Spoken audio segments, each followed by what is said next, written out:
미라클 모닝. 오늘부터는 사도 바울이 쓴 서신 가운데 역사적 기록 순서대로 말씀을 나누려고 합니다. 오늘은 사도 바울이 서신서 가운데 제일 먼저 기록한 서신서 데살로니가 전서와 후서를 차례대로 살펴보겠습니다.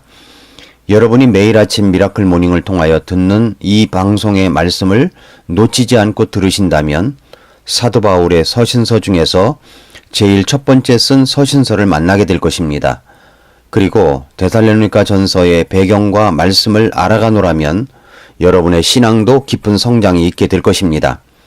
왜냐하면 데살로니가 전서와 후서는 이제 막 그리스도인이 된 초보 그리스도인들에게도 필요한 말씀이고, 그리고 기존 그리스도인들에게도 쉽게 다가오는 말씀입니다. 왕초보 그리스도인들을 위한 말씀이라고 할 수 있습니다. 그래서 오늘 본문 말씀인 사도행전 17장 1절부터 9절 말씀을 통해서 데살로니가 전서의 배경을 소개하면서 왕초보 그리스도인들을 위한 책 데살로니가 전서라는 제목으로 말씀을 전하겠습니다. 첫 번째, 데살로니가를 지도에서 찾아보겠습니다. 지리적 배경을 살펴보겠습니다. 여러분의 성경책에 보면 성경 지도가 있습니다. 사도 바울의 선교여행 코스 중에서 그리스의 윗부분 오른쪽을 보면 마케도니아의 빌립보 도시 지명이 나옵니다. 그리고 왼쪽으로 따라가다 보면 데살로니가가 나옵니다. 지도에서 그 도시를 한번 찾아보시기 바랍니다. 데살로니가는 에게의 페르메스만에 있던 항구 도시입니다. 빌립보를 중심으로 오른쪽 동쪽의 비잔티움이 있는데 비잔티움에서 일직선으로 빌립보, 데살로니가를 거쳐 아폴로니아와 디라쿰이라는 두 도시까지 이어진 도로가 있습니다. 이 도로를 비아 에그나티아 가도라고 부릅니다. 이 길을 따라가면 마케도니아 맨 끝이 여긴 디라쿰과 아폴로니아에서 바다를 건너면 이탈리아 반도에 있는 브룬디지움이라는 도시에 이릅니다. 브룬디지움은 비아 아피아라는 고속도로를 통해서 로마와 연결되어 있습니다. 에그나티아 가도는 로마의 중요한 군사도로입니다. 데살로니가는 이 중요한 군사도로인 마케도니아에 있는 그 당시 인구 20만의 적잖은 무역 중심지인 항구 도시였습니다. 두 번째, 정치 경제적 배경을 살펴보겠습니다. 제가 그리스 선교순례를 다녀올 때 빌립보에서 관광버스를 타고 데살로니가를 지나갔었습니다. 버스를 타고 지나갈 때 그 도시는 많은 유적물 때문에 지하 주차장을 만들 수가 없어서 길가 골목에 주차를 해놓은 차량들이 정말 많았습니다. 그 모습을 보니까 꼭 뉴욕 도시를 닮았다는 인상이 지금도 남아 있습니다. 작은 뉴욕 도시 같았습니다. 데살로니가는 주전 315년에 마케도니아 왕국의 수도로 창건된 도시입니다. 그러다가 주전 146년에 로마가 이 도시를 점령한 후에 마케도니아 지방의 수도로 정해졌습니다. 이 도시는 지리적인 위치 때문에 아주 풍요로운 도시였습니다. 주전 42년 안토니우스와 옥타비아누스가 줄리어스 시저를 암살한 브루터스와 그의 동료들과 싸울 때 데살로니가 시민들은 안토니우스와 옥타비아누스를 지지했습니다. 악티움 해전에서 승리하고 로마를 다시 통일한 안토니우스와 옥타비아누스는 데살로니가 시민들을 위해서 많은 혜택을 베풀었습니다. 데살로니가 시민들에게 많은 특전을 주었고 자치권을 마음껏 행사할 수 있도록 배려도 해주었습니다. 왜냐하면 전쟁 때 지지해 준 것 때문이었습니다. 데살로니가는 그 덕분에 마케도니아 지방의 수도로서 아주 많은 자치권과 특권을 누렸습니다. 그리고 계속해서 지리상의 이점으로 인한 경제적 풍요도 상당했습니다. 데살로니가 시민들은 로마 정부를 향해서 충성도가 매우 높은 그런 도시였습니다. 로마 제국의 일원으로 책임을 다하려고 애도 썼습니다. 그들은 줄리어스 시저는 신으로, 그의 양자이며 후계자인 옥타비아누스는 신의 아들로 숭앙했습니다.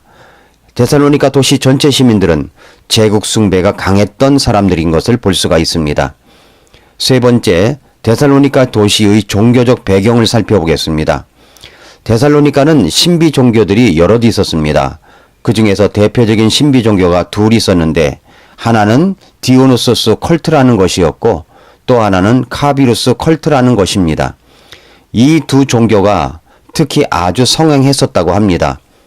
디오누소스 컬트는 남자의 성기를 상징으로 삼고 성적 탐닉을 통해 디오누소스 신을 예배하였고 그 신의 힘을 얻는 생식 종교였습니다. 그러다 보니 자연적으로 성적으로 매우 문란한 사람들이 되었습니다. 특히 바알을 숭배하던 종교 배경이 있었기 때문에 플러스 더 심했습니다. 성적인 자극을 주는 문란한 문화가 그 지역에 가득하게 된 것입니다. 카비루스 컬트는 카비루스라는 신이 무참히 살해되자 그 동생들이 카비루스를 왕으로 떠받들면서 성대하게 제사를 지냈다는 이야기에서 나온 신비 종교였습니다. 그 동생들이 데살로니가의 큰 산 밑에 카비루스를 묻었는데 언젠가 카비루스가 부활해서 데살로니가로 돌아온다는 신화를 기본으로 하는 종교가 바로 카비루스 컬트였습니다. 그러니까 이들은 데살로니가 도시가 위험에 처하면 카비루스 신이 부활하여 데살로니가 도시와 그 시민들을 구원한다는 신화를 중심으로 한 신비 종교였던 것을 볼 수가 있습니다. 실제 시민들도 삶이 그러했습니다. 이 두 종교가 혼합이 되어 짬뽕이 되니까 성적으로 문란한 생활을 하며 술을 많이 마시게 되고 파티를 자주 하는 종교 생활이 당시 데살로니가 시민들의 일상적인 삶이었다는 것을 기억해 두면 우리가 데살로니가 전설을 이해하는 데 도움이 됩니다. 네 번째, 그렇다면 사도 바울은 어떻게 하다가 데살로니가로 가게 된 것입니까? 소아시아 지역, 지금의 터키 지역에서 복음을 전하던 바울이 어떻게 해서 데살로니가까지 가게 된 것일까요? 사도 바울이 소아시아 지역, 터키에서 복음을 전하고 있을 때 성령님께서 아시아에서 복음을 전하는 것을 막으셨습니다. 그리고 사도 바울의 환상 속에서 마게도냐 사람이 나타나서 건너와서 우리를 도우라고 하는 환상을 보고 성령님께서 아시아에서 볼 때 마게도냐로 건너가 복음을 전하기 원하시는 하나님의 뜻인 것을 알고 마게도냐의 첫 성인 빌립보로 가서 복음을 전하게 된 것입니다. 사도행전 16장에 나와 있는 내용입니다. 빌립보는 로마의 제대 군인들이 정착해서 살아가는 친로마적 도시였습니다. 빌립보는 나름대로 로마 정부의 충성을 다하는 도시였습니다. 이곳에서 루디아라는 여인에게 사도 바울이 복음을 전했고 복음을 전한다는 이유 때문에 심한 매를 맞고 빌립보 감옥에 갇히게 되었는데 그곳에서 빌립보 감옥의 간수의 가족들에게 복음을 전하여 간수의 온 가족이 예수님을 구주와 주님으로 영접하는 역사가 있었던 도시입니다. 그렇게 하여 빌립보라는 교회가 탄생을 하게 되었습니다. 빌립보 감옥에 있었을 때 한밤중에 일어난 지진으로 인하여 간수에게 복음도 전하고 감옥에서 나오게 되었는데 그 길로 빌립보 지역, 지금의 그리스 카발라에서 데살로니키로 가게 된 것입니다. 거리로는 약 168km, 차를 타면 2시간 거리입니다. 지금이야 도로가 좋고 차를 탈 수 있었지만 그때 당시 그런 교통수단이 없었기 때문에 아마 며칠을 걸려서 데살로니키로 갔을 것입니다. 그리고 드디어 데살로니가에 도착합니다. 그 이야기의 배경이 사도행전 17장 1절부터 10절에 기록된 내용입니다. 같이 읽고 한번 잘 들어보시기 바랍니다.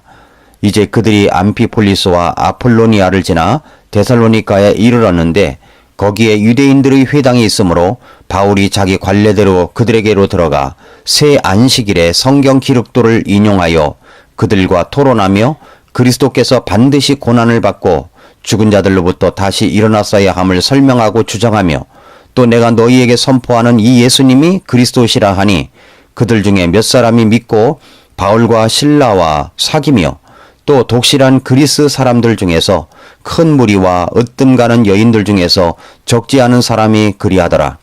그러나 믿지 아니한 유대인들은 시기심에 차서 천박한 어떤 불량배들을 데려다가 무리를 지어 온 도시를 소란하게 하고 야손의 집을 습격하여 그들을 백성에게 끌어내려 하였으나 그들을 발견하지 못하매 야손과 어떤 형제들을 끌고 도시의 치리자들에게 가서 외치되 세상을 뒤집어 엎은 이 사람들이 여기에도 이르렀는데 야손이 그들을 받아들였나이다. 이 사람들이 다 카이사르의 명령에 반대로 행하며 말하기를 예수라 하는 다른 왕이 있다 하더이다 하고 사람들과 도시의 지리자들이 이 일들을 들을 때에 그들을 소동하게 하니 그들이 야손과 다른 사람들로부터 보석금을 받고 그들을 놓아주니라. 밤에 형제들이 바울과 실라를 즉시 베레아로 보내니 그들이 그곳에 이르러 유대인들의 회당에 들어가니라 라고 했습니다. 이렇게 하여 사도 바울은 데살로니가로 가게 된 것입니다. 다섯 번째, 데살로니가 교회는 3주 만에 세워진 신생교회입니다. 사도행전에 의하면 바울은 3주 동안, 즉 3번의 안식일을 지나는 동안에 유대인 회당에 들어가 복음을 전했습니다. 빌립보에서는 강가에 있던 여인들, 루디아라고 하는 여인과 그 그룹에게 복음을 전했었습니다. 빌립보는 회당이 없었습니다. 그런데 데살로니가에는 회당이 있었습니다. 유대인들의 회당은 유대인 10명이 있어야 회당을 세울 수 있었습니다. 유대인 10명은 회당을 세울 수 있는 정족수였습니다. 유대교는 남성 위주의 종교이기 때문에 남자가 9명이 있고 여자가 9,999명이 있어도 회당을 세울 수 없었습니다. 남자가 10명이 되어야 합니다. 참 복음은 놀라운 것이라고 생각합니다. 왜냐하면 지금은 이 복음 때문에 남자나 여자나 차별이 없기 때문입니다. 지금은 남자가 1명이 있고 여자가 9명이 있어도 교회를 세울 수 있습니다. 데살로니가는 유대인 회당이 있었습니다. 그곳에서 바울은 안식일에 그 회당에 들어가 복음을 전할 수 있었습니다. 1장 2절 3절을 다시 보시면 바울이 자기 관례대로 그들에게로 들어가 새 안식일의 성경 기록도를 인용하여 그들과 토론하며 그리스도께서 반드시 고난을 받고 죽은 자들로부터 다시 일어났어야 함을 설명하고 주장하며 또 내가 너희에게 선포하는 이 예수님이 그리스도시라 하니 라고 했습니다. 새 안식일에 3주 동안 전해진 복음의 내용이 이랬습니다. 그리스도께서 반드시 고난을 받고 죽은 자들로부터 다시 일어났어야 함을 설명했습니다. 그리고 그 말씀을 주장했습니다. 그리고 그 말씀을 선포했습니다. 프리칭, 설교를 했습니다. 그랬더니 어떤 결과가 있었습니까? 4절에 보니 그들 중에 몇 사람이 믿고 바울과 실라와 사귀며 또 독실한 그리스 사람들 중에서 큰 무리와 으뜸 가는 여인들 중에서 적지 않은 사람이 그리하더라 라고 했습니다. 믿는 무리가 생겨났습니다. 그 회당에는 유대인 외에도 하나님을 경외하는 사람들이 있었습니다. 이들을 그리스어로 세보메노이라고 말합니다. 이 말은 하나님을 경외하는 자들이라는 뜻입니다. 이들은 이방인이지만 유대교의 매력을 느껴 유대 회당의 안식일 예배에 참여하면서 유대인들과 함께 하나님을 예배하고 유대 율법을 배워 삶에 적용하려는 사람들이었습니다. 바울이 복음을 설교하는 가운데 그 언저리에 있던 이 세보메노이, 본문에 보면 독실한 그리스 사람들 중에서 큰 무리들이 그리고 으뜸 가는 여인들 중에서 그러니까 상류층 여인들 가운데서 적지 않은 사람들이 예수님을 믿고 구원을 받게 되었습니다. 이렇게 하여 데살로니가 교회가 탄생을 한 것입니다. 그런데 갑자기 유대인 가운데 반발이 일어났습니다. 5절을 보면 그러나 믿지 아니한 유대인들은 시기심에 차서 천박한 어떤 불량배들을 데려다가 무리를 지어 온 도시를 소란하게 하고 야손의 집을 습격하여 그들을 백성에게 끌어내려 하였으나 라고 했습니다. 이런 습격으로 인하여 바울 일행은 붙잡히게 되었고 보석금을 주고 그 도시를 빠져나와 베레아로 갔고 아테네로 가게 됩니다. 그 아테네에서 바울은 데살로니가에서 구원을 받은 사람들이 생각이 나고 걱정이 되었습니다. 이제 막 믿은 초보 그리스도인들입니다. 구원의 복음만 들었지 양육을 제대로 받지를 못했습니다. 그래서 디모데를 통해서 그 성도들을 격려하고 믿음의 말씀에 붙어 있을 수 있도록 편지를 쓴 것입니다. 그것이 바로 데살로니가 전서요 후서입니다. 사랑하는 애청자 여러분, 데살로니가 성도들은 이제 구원의 복음을 막 듣고 예수님을 영접한 초보 그리스도인들이었습니다.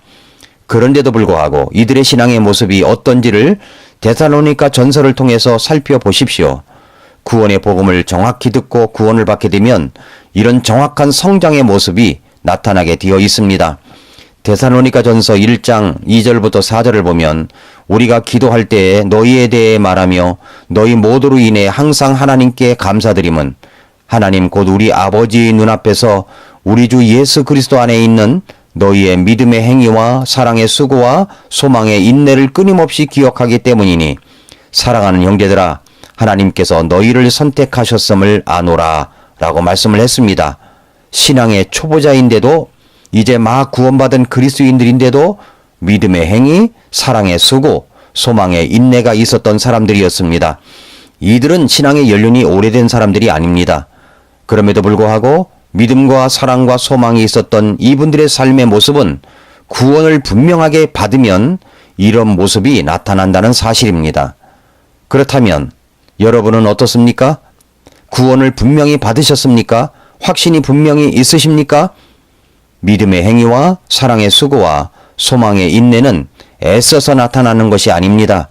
구원을 받았다면 이제 막 구원받은 초보적 그리스도인이라고 할지라도 나타납니다. 여러분은 어떻습니까? 오늘도 미라클 모닝입니다.